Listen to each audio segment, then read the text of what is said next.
যে পাহাড়ের মাথায় রোতাসগড় কেল্লা দেখা যাচ্ছে, এখন খাবার দোকান খুঁজছি আমরা। এখন এটা হচ্ছে হোটেলটার নাম।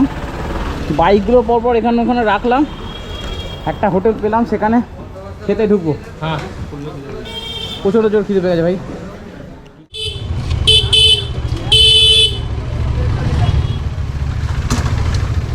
রোতাসগড় যাওয়ার রাস্তা ধরলাম। এই যে পাহাড়ের মাথায় রোতাসগড় কিল্লা দেখা যাচ্ছে, যেমন অদ্ভুত সব পাহাড়ের শেপগুলো। এই পাহাড়টা কিরকম অদ্ভুত টাইপের, দেখো কেমন অদ্ভুত অদ্ভুত শেপ পাহাড়গুলো। যেখান থেকে আমরা খেয়ে স্টার্ট করেছিলাম সেখান থেকে রোতাসগড় কিলা প্রায় 37 কিলোমিটার। এই ভাই দেখো, ওখানে কেউ দাঁড়ায়।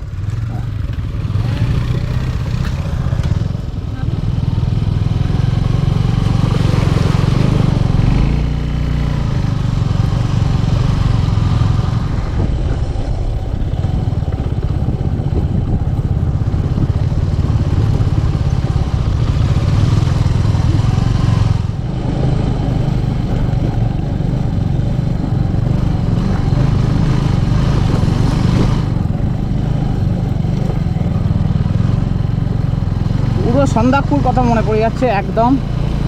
বৃষ্টি পড়লে এই রাস্তায় আসা যাবে না। আমাদের ভাগ্য ভালো, বৃষ্টি নেই। গত দুদিন ধরে শুকনো ওয়েদার ছিল, তার আগে বেশ ভালো বৃষ্টি হয়েছে। কাদা দেখে বুঝতে পারছো।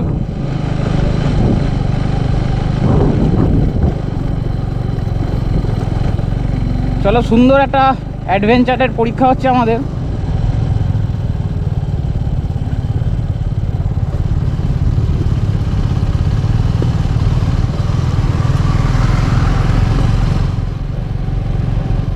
বসো।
রাস্তার চিহ্ন নিশান নেই, বড় বড় বোল্ডার ফেলা।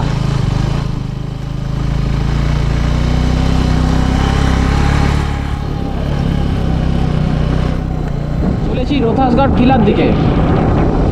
এখনো প্রায় 15 কিলোমিটার মতন রাস্তা, 15 থেকে 18 কিলোমিটার।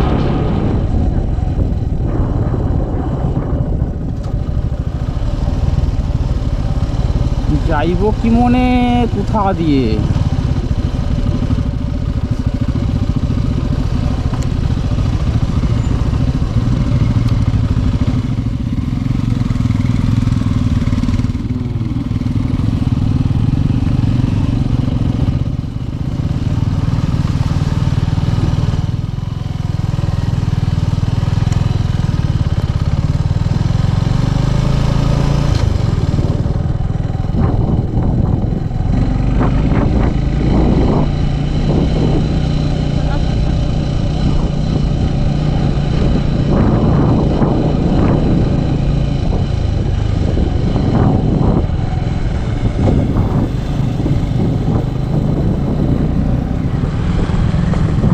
মোরাম ফেলা রাস্তা। নেতারহাটে আমরা এইরকম রাস্তা দেখেছিলাম লাস্ট বার।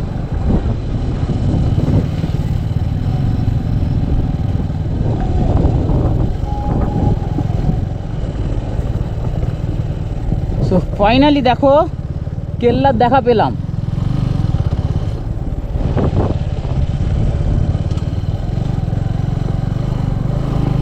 এক সময় কত রাজা মহারাজারা এই কেল্লায় ঘোড়া নিয়ে উঠেছে। আজকে আমি আমার ঘোড়া নিয়ে ঢুকলাম।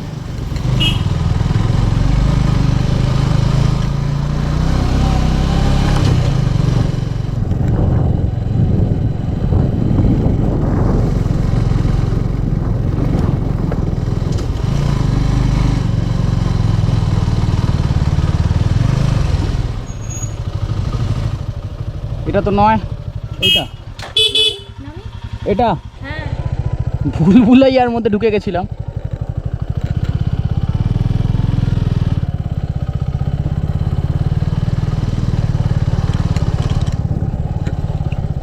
বসুন।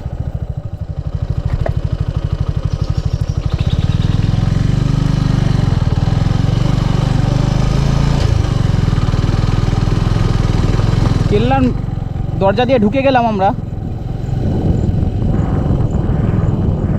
এটা একটা রাস্তা, আমার মনে হয় ওই যে যেটা আসছিল সেটা এখানে এসে উঠছে আরামসে।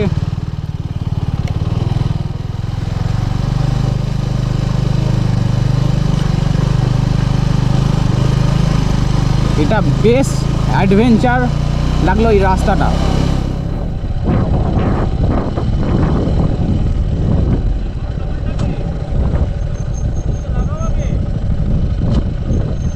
क्या ला किसका उधर पंचर चले যাবে, এখন অসুবিধা নেই।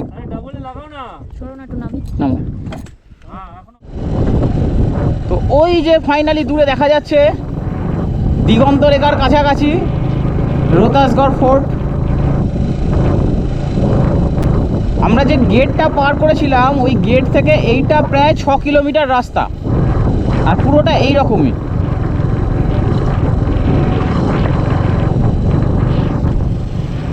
ফাইনালি এসে দাঁড়ালাম রোহতাসগড় কেলার সামনে।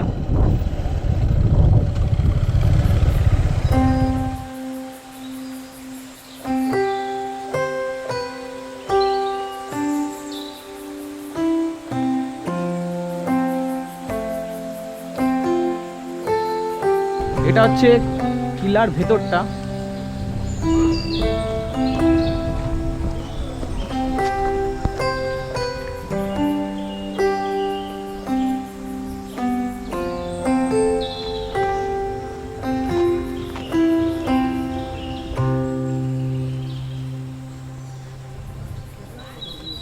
কেল্লার ভেতরে ঢুকছি, বাইরে একটা রংচটা বোর্ডে ইতিহাস লেখা আছে।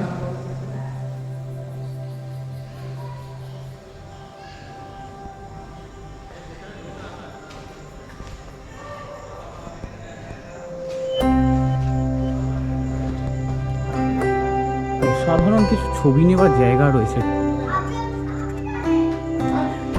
উপরে যেটা নহবতখানা উপরে সেইটা যাওয়ার সিঁড়ি। কাকা খাড়ায় সিঁড়িটা।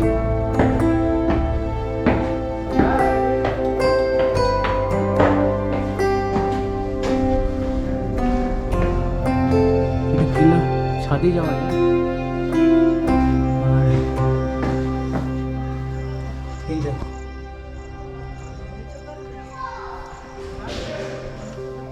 এটা কি নহবতখানা?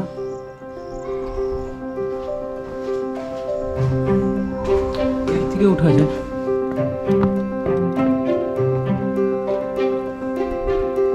ওই উপরে উঠা যায়।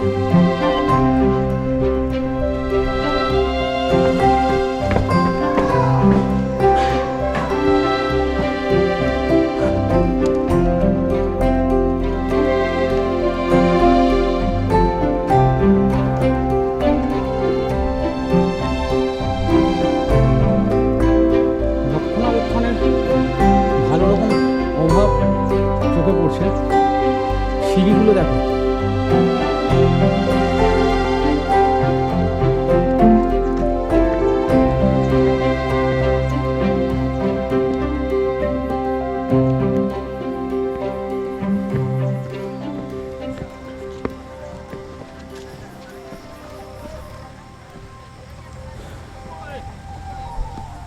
সময় থাকলে এই দুর্গটা খুব ভালো করে এনজয় করা যেত।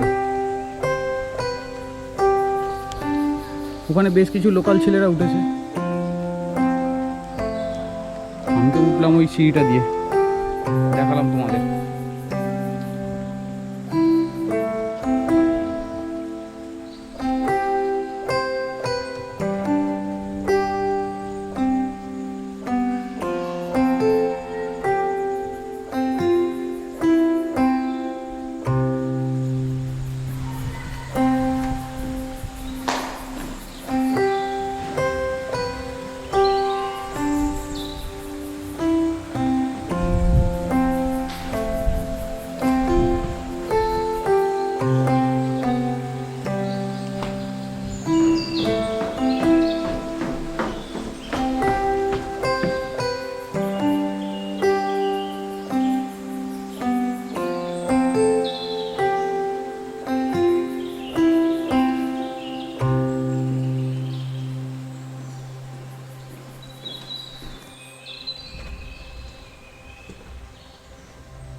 একটা ফোয়ারা ছিল, বসতে পারবে।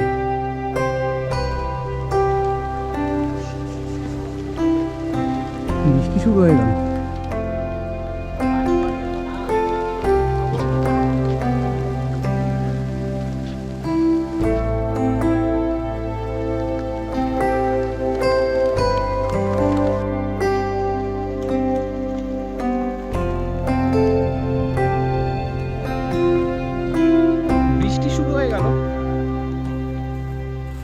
ব্যাক করতে হবে, বাঁচল 6টা, আর ওই ভয়ানক রাস্তা দিয়ে আমাদের ফিরতে হবে এখন।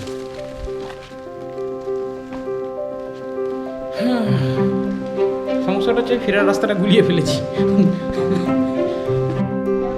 পরিশেষে একটা কথাই বলবো, ভারত সরকারের রক্ষণাবেক্ষণের বেশ অভাব লাগলো।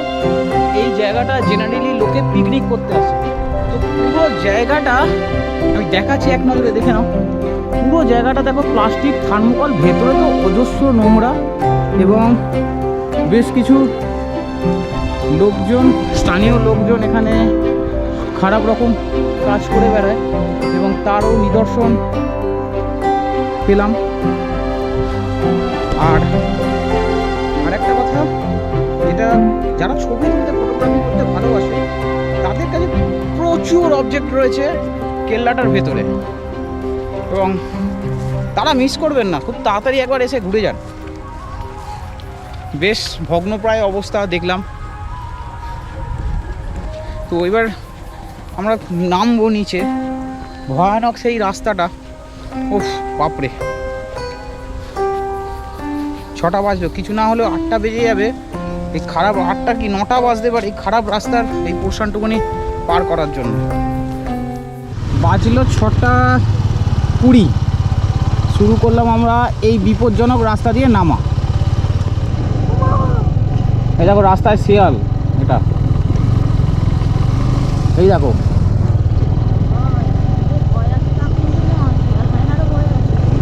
দেখলে শিয়াল।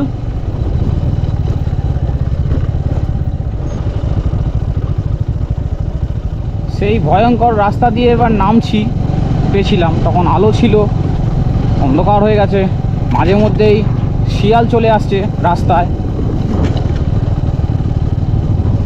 এবং বেশ চাপের এটা। এই যে সেই গেটটা, যে গেটটা দিয়ে ঢুকেছিলাম রাজার মতন, এবার সন্ধ্যা হয়ে গেছে, চোরের মতন বেরোচ্ছি।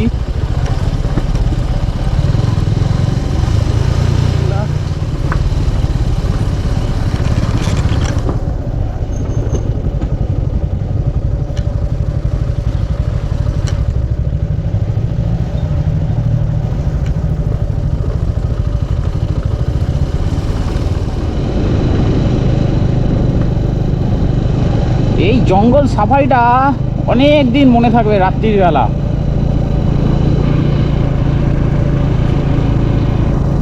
পুরো চারিদিক অন্ধকার।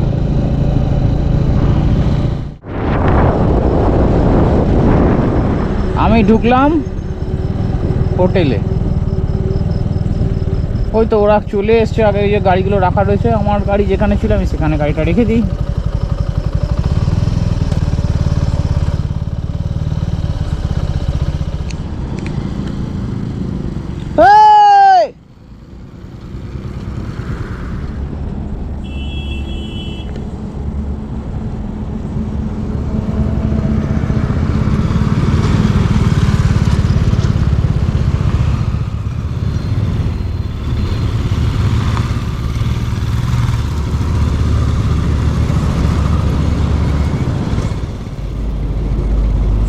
সো ফাইনালি 5-7 মিনিটের মধ্যে আমরা সবাই ঢুকে গেলাম ভালোভাবে, পুরো দিনটা এনজয় করে এলাম। সো সবাই ভালোভাবে চলে এলাম ঘুরে। আচ্ছা, রাইড করতে এসে কী অবস্থা দেখেন। ওকে, তোমার টাকেও ধুলো পড়েছে নাকি? দেখে দাও। হ্যাঁ দেখে দাও, দেখে নাও, দেখে দাও। গিয়ে চান করতে হবে আবার, বিরাট খাটনি। তো যাই হোক, এবার সবাই মিলে এবার একটু আড্ডাই আর কি হবে, গিয়ে খেয়ে দিয়ে শুয়ে পড়তে হবে। কাল সকালবেলা যাব সাসারামের আরও 3টে মেন অ্যাট্রাকশান দেখতে। Stay tuned.